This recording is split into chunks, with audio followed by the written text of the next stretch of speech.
And now, it's my true pleasure to introduce tonight's keynote speaker, Aaron David Miller. Aaron is a member of NIF's board, co-chair of our International Council, and a remarkable partner in this work. He brings deep expertise on US policy in the Middle East and the Israeli-Palestinian conflict. He's a senior fellow at the Carnegie Endowment for International Peace and has advised US Secretaries of States from both parties for over 2 decades. He's authored 5 books, including The Much Too Promised Land, America's Elusive Search for Arab-Israeli Peace. You've likely heard them on NPR, CNN, BBC, and many more. Please join me in welcoming Aaron David Miller.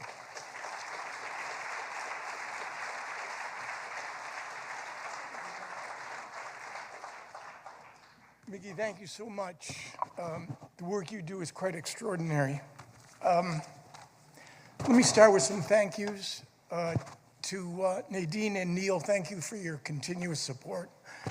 For NIF, to Rahad Jaraisi, an award and an honor well-deserved, as are your efforts to try to turn Israel from the preferential democracy it is today into a democracy for all of its citizens. About Daniel Sokach, I'm not entirely sure what to say. He leaves me at times breathless and speechless. Leaders come in many different sizes and shapes. Daniel's judgment is unparalleled, I think, and unprecedented. His sense of empathy and basic kindness, his vision, his determination, and his drive. I tell my own children that the happiest people I know professionally, on the personal side is a much more complicated matter. But the happiest people I know professionally are the ones that combine passion with expertise. Because passion without expertise can be dangerous. And expertise without passion can be incredibly boring.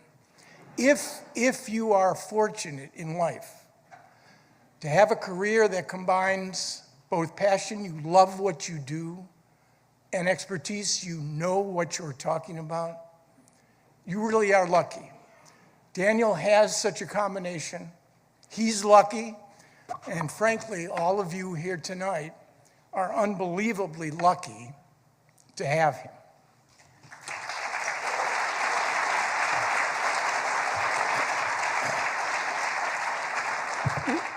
We gather tonight at an extraordinarily fraught moment, both at home and in Israel. Two leaders uniquely ill-suited to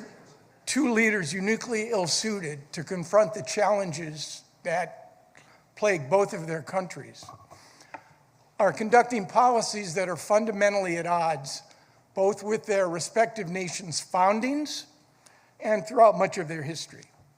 And while some may argue, I might, that Israel and the United States have been through worse, we've never been quite here before.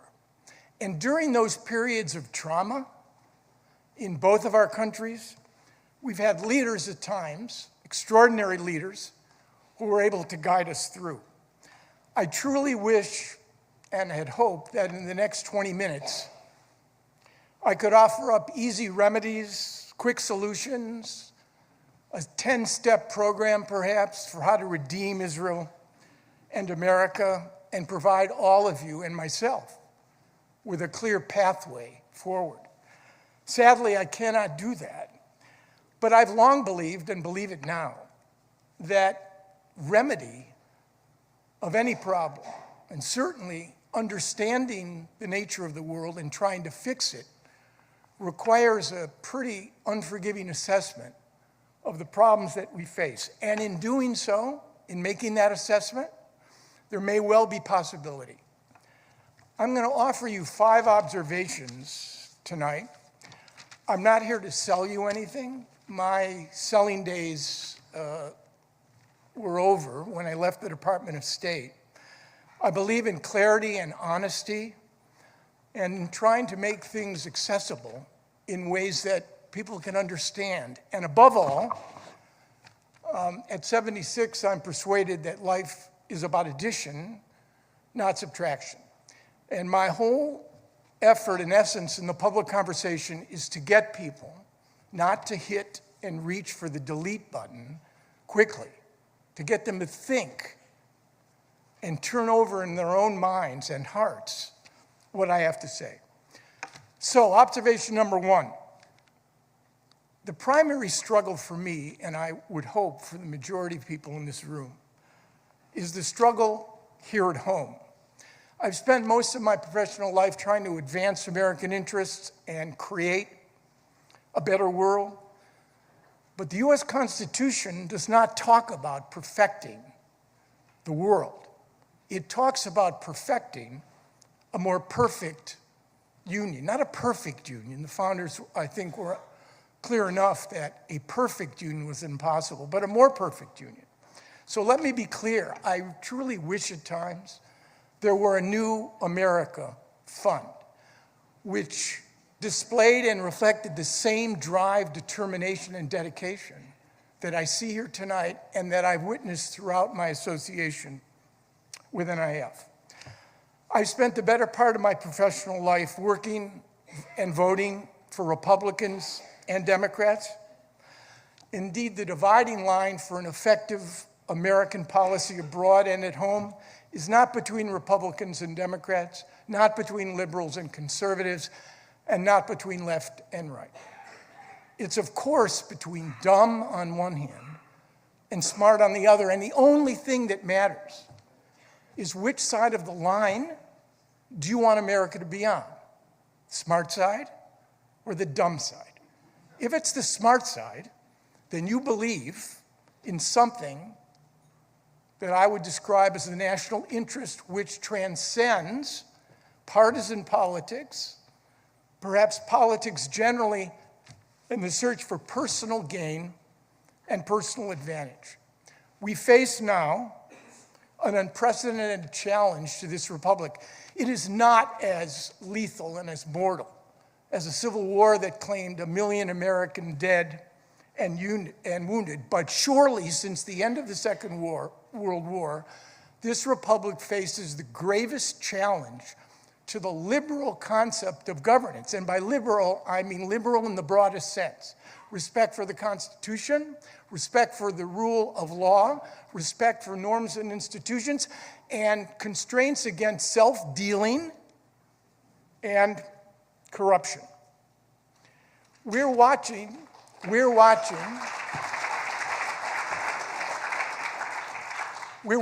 an aggrandizement of presidential power on an unprecedented scale in this country, a flooding of the zone, if you will, and an effort to reshape politics, government, the economy, and yes, culture and society. And I will say, I'm not running for anything. My days in government are over.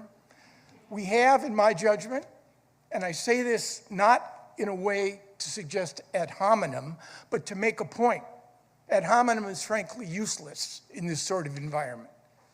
But we have a virtueless president, and I say that only because the founders believed deeply in two things with respect to their leaders. Number one was moral self-governance, the capacity to control your demons, your desires, and your personal ambitions. And they believed in the concept of public virtue, that the interests of the whole, the common good, had to transcend the interests of the personal.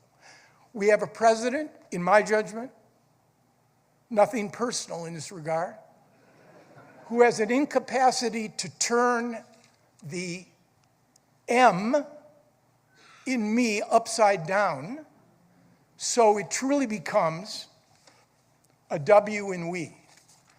Despite all of this, 3 months in, the veritable 100 days, and the wreckage and the damage that is being caused, and it's hard for you, you live in an extraordinary city, it's very hard to appreciate what it's like at ground zero now. And I don't mean to compare this to 9/11, but the human toll that the policies delivered by Mr. Musk and this administration are wrecking lives, upending careers, denying people health insurance, and for me, taking calls from former colleagues who need work and are wondering what was the point of everything that they worked to achieve. I used to be at the Woodrow Wilson International Center for Scholars. Doge came on a Monday. It's a living memorial to not one of our greatest presidents, Woodrow Wilson, but a significant one. Doge came on a Monday with a picture of J.D. Vance and the president to hang on the wall.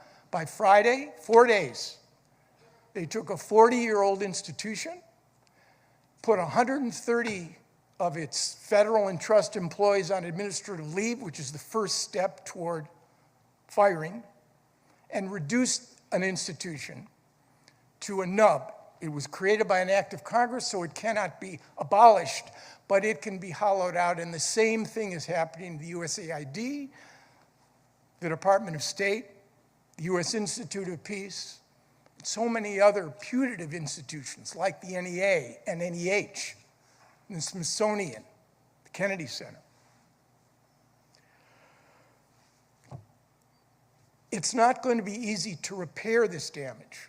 I'm buoyed by the fact that the courts, the markets, federalism, the states, public opinion, civil society are active in trying to constrain this aggrandizement of presidential power. But repairing all this is not going to be easy, in part because many of the problems that we face of effective self-governance in this country predated Donald Trump and will likely to succeed him, one of which I just want to mention briefly. And I feel very strongly about this. America is not a big ATM machine where its people are only allowed and granted to make withdrawals. You need to make deposits, and the deposits are the obligations and responsibilities of citizenship. I am worried that we are becoming a nation of atomized interest groups with no real understanding or appreciation of the broader issue of America. What does it mean to be an American? What about its history, its governing institutions, civic education? These are not normal times. Everybody, including me, has to find a way to act. Encourage people in your own lives to get off the sidelines. If you know people with influence at the academy, in the universities, in business, in the law profession, urge them to talk and to speak out. Start a discussion group. If you're in a book club, read a compelling book about U.S. history. Vote. Fund civil society groups that are opposing the aggrandizement and join protests. But do something, because years from now, for people of a certain age, you're going to ask yourself, what did you do? And others may, in my case, kids and grandkids, are going to ask, what did I do? But do something. Second, the state of Israel. I'm not an Israeli. I don't play one on television or in my public remarks, and I certainly do not presume to lecture Israelis. I've had two Israeli prime ministers, Yitzhak Rabin and Benjamin Netanyahu, men of different characters, personalities, and politics, basically say to me almost the exact same thing, literally almost the exact same thing. You live in Chevy Chase, Maryland. We're sitting on top of a volcano. Don't preach to us, or at least appreciate the realities that we have to deal with. We are not you, you are not us. I take that to heart. But as an American, here's what I see. This month, Israel celebrates its 77th year of its founding. And after 77 years of independence, it can be argued, I think, in a fairly compelling fashion, that neither the borders of the State of Israel nor the identity of the State of Israel are yet fixed or agreed upon by the majority of its citizens. That's not unusual for a young nation, even one with a very ancient past. Look at America in 1853, 77 years after its founding. Neither the borders of this country nor the identity of this country had yet been fixed.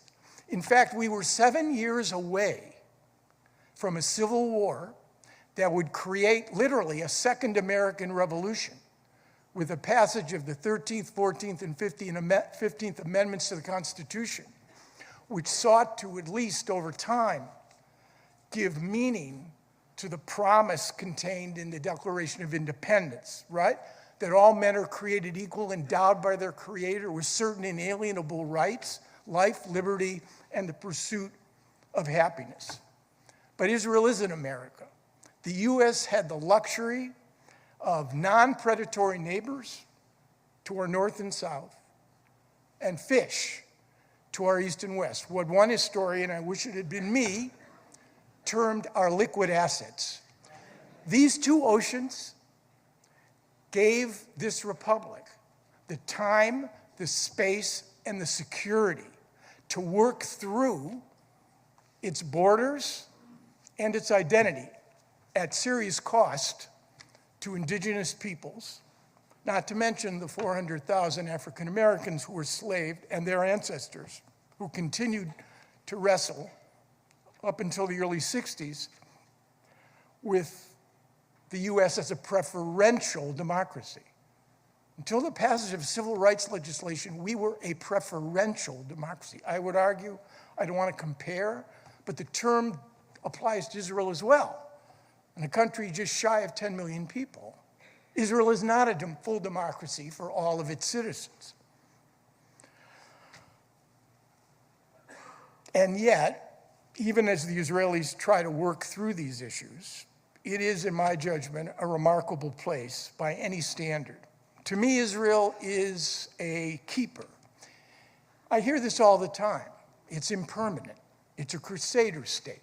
It'll be gone in 50 years. I don't believe any of that, and I'm a student of history. In fact, if you want to talk about impermanence, look at the 5 Arab states that are now in severe dysfunction, or in fact, in various conditions of state failure. Libya, Syria, Iraq, Lebanon, and Yemen. And that doesn't even begin to get to the issue of Israel's 2 treaty partners, Jordan and Egypt, that have overwhelming challenges of an economic and political nature. In fact, you could argue that the 3 keepers in the region, the ones that will endure, are in fact the 3 non-Arabs. The 3 non-Arab states, Turkey, Iran, and Israel. Those are the only 3 states in this region that have capacity to project their power abroad. And despite the internal problems and challenges, they have tremendous economic potential, all of them. One is a member of NATO, one is America's closest ally, and a third is still an outlier with a putative nuclear weapons program, or at least a putative one screwdriver's turn away from the possibility of a nuclear weapon, which will maintain a central position one way or another in the months and years ahead. But if that's the case, if Israel is a keeper state, in what condition is it going to be kept? And that, I think, is the challenge that Israelis face on this independence, the month of this independence, and going forward. The relationship of where Israel is, its borders. Can you define, or can a majority of the Israeli public actually agree on what the borders of the state are? And what about their identity? A Jewish state? But what kind of Jewish state? A democratic state? A state for all of its citizens? A Jewish democracy?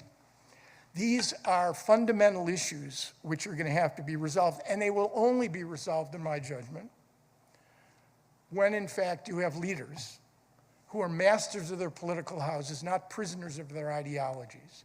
When you have leaders who are willing, essentially, to look at their neighbors, not just as a consequence of external pressure or their own internal political calculations, but as a consequence of a desire to improve the fortunes of their peoples, security and prosperity. Israel has a leadership crisis, a founding generation of politicians, the Omerts, the Baraks, the Netanyahus.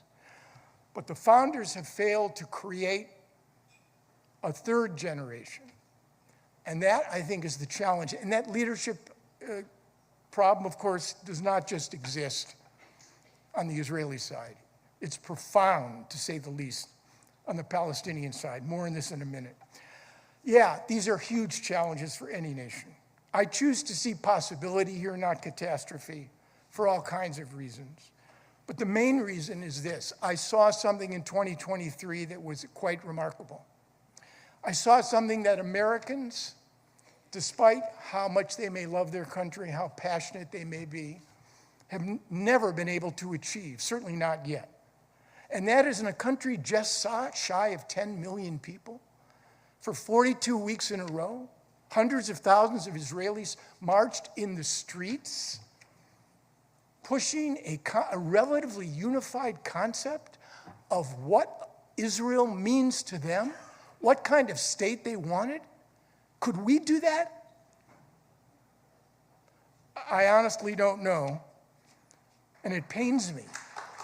And if the Israelis can do it once, they can do it again.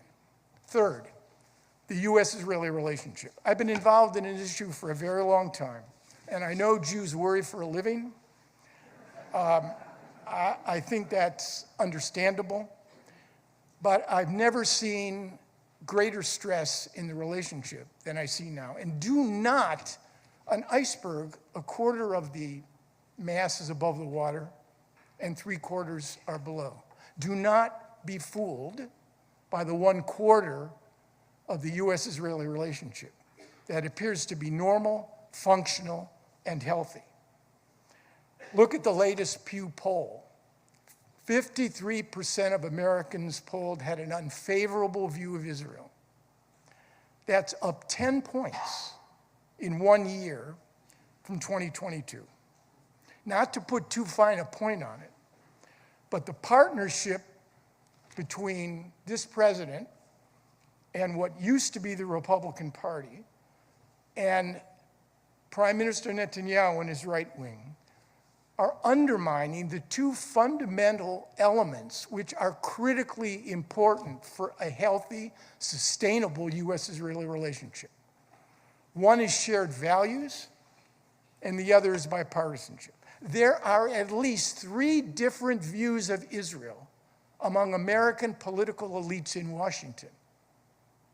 The Republican Party, by and large, which is Israel can do no wrong, whatever it does, and then at least 2 Democratic views. Mainstream Democrats who are still very supportive but are now beginning to ask questions about Israeli practices and behavior. The 3 Chris's, senators, Coons, Murphy, and Van Hollen. All of them have called over the last 18 months in one form or another for some conditioning of U.S. military assistance to Israel. And then there are the progressives that come in many different shapes and sizes. That is very, very unhealthy, because when the image of Israel changes in the mind of America, then the U.S.-Israeli relationship is going to change. I worry greatly about that. I've worked for most of my career to try to create a sustainable and healthy relationship, because I think it's critically important. Why? Why does the U.S. support Israel? There are many reasons. You could argue the debt that the United States owes to the Jewish people in the wake of the Nazi genocide, for sure. There's the U.S. Memorial Holocaust Museum on the mall. That's extraordinary. Yeah. 5.5 million Jews exercise political influence? Absolutely. Yeah. Israel's a strategic partner. We position military equipment there. We exercise with the Israelis. All of these things are important, but I've not yet identified the one factor that accounts for the remarkable relationship between the United States and Israel for the last 77 years. And you know what it is. It's not politics, it's not strategy, and it's certainly not the Nazi Holocaust. It is shared values. It is the perception still that the US and Israel share enough in common with respect to values.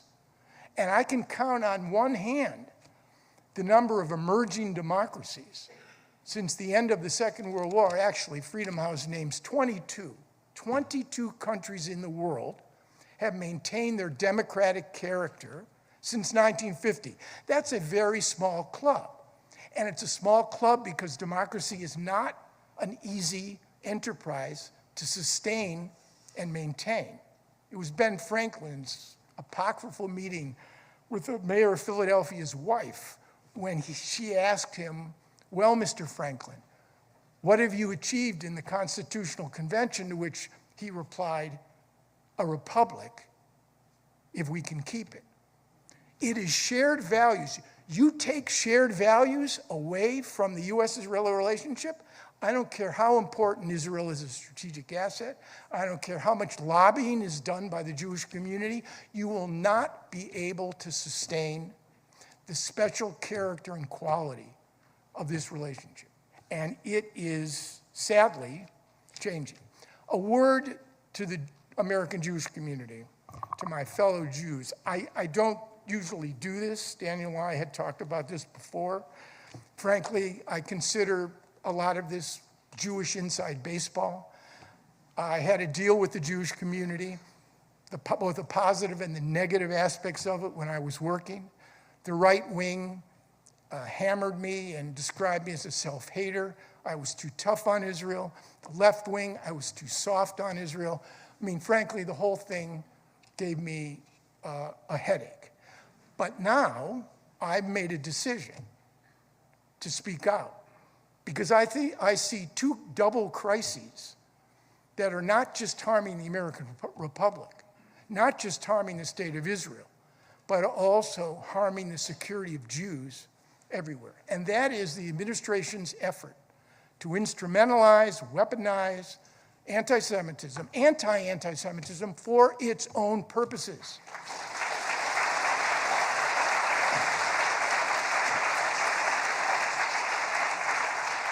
And I do not understand, I really don't, and I've engaged, no names here, I've engaged a variety of leaders of organizations on this particular issue. I do not understand. Yes, there's a fear of retaliation. Yes, funding is a problem. And maybe this is just too easy for me to say. I work for the Carnegie Endowment. There's no government funding. But at some point, everybody has to have a red line. They really do. Jews have been most secure when democratic practice prevails, and least secure when there's no respect for due process or for the rule of law. And what I see before me every single day is chipping away here at the norms of the institutions of liberal democracy, and as a consequence of the Netanyahu government's policies, and I don't want to minimize at all the impact of October 7 on one hand, and genuine, legitimate, rising threat of anti-Semitism in this country. Those are the two bookends that I think, to a degree, make the reluctance and reticence of many Jewish organizations, make them risk-averse, not risk-ready. But there's a price to be paid. And we know what happens. I shy away from Nazi comparisons. But we know what happens when in fact you don't stand up in the face of an authoritarian populism.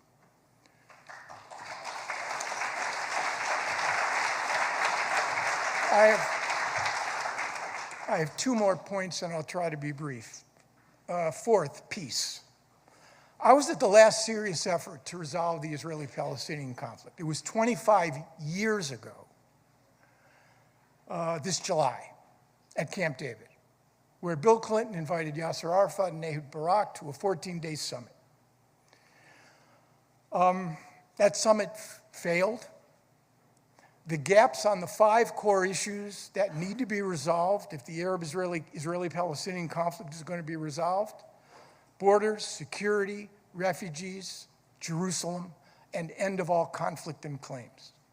At the end of that summit, the gaps between Israelis and Palestinians were as wide as the Grand Canyon, and nothing during the course of the last quarter century has narrowed those gaps. I engage people a lot when it comes to conflict-ending solutions to the Israeli-Palestinian conflict.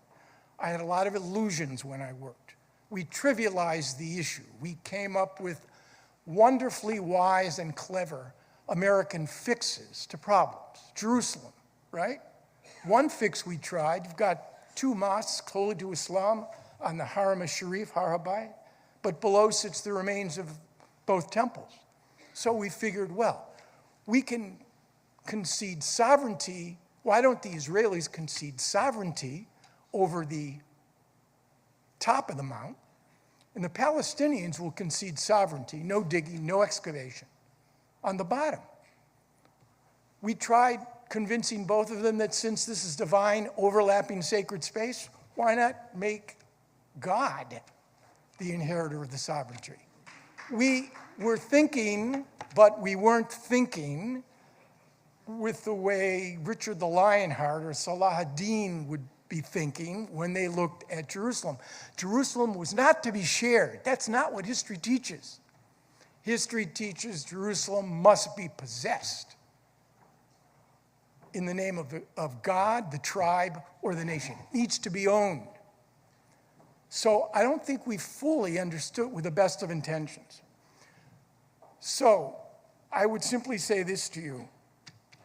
The only useful deployment of the term river to the sea is to describe the problem of what you're going to do with 16 million humans who live between the Mediterranean Sea and the Jordan River.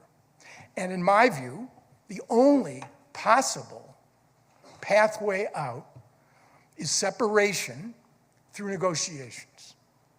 October 7th has demonstrated with a frightening and terrifying clarity that any other solution to the Israeli-Palestinian conflict simply cannot be. It may never be solved, but if it's to be solved, it will have to involve separation through negotiation into 2 states.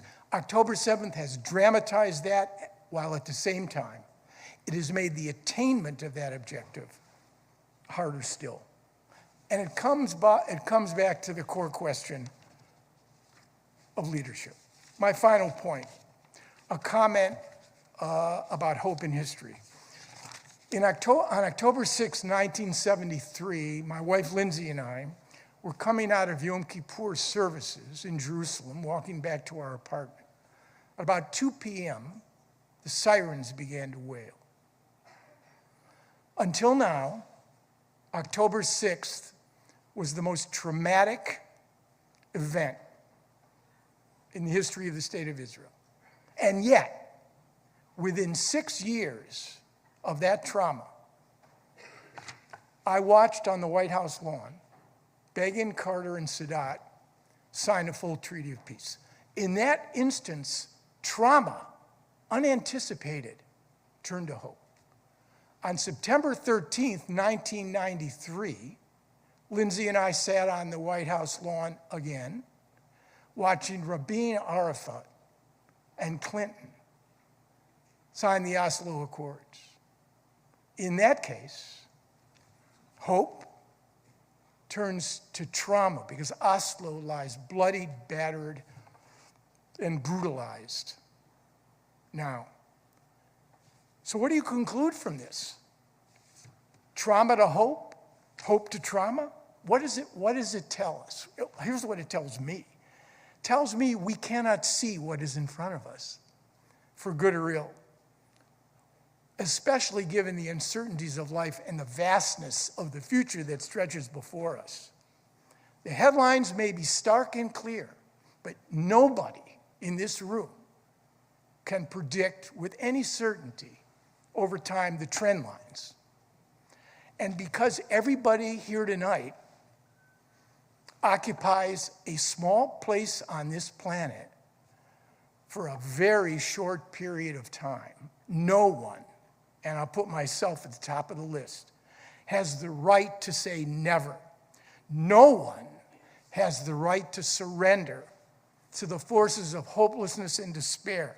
No one has the right to mortgage our children's and grandchildren's future, let alone the future of Israelis and Palestinians. And that is why the work of this organization, against the odds and despite the grimness of the times, is so important. Why? I mean, what is NIF in its essence? It's hope married to hard work. It's idealism tethered to pragmatism.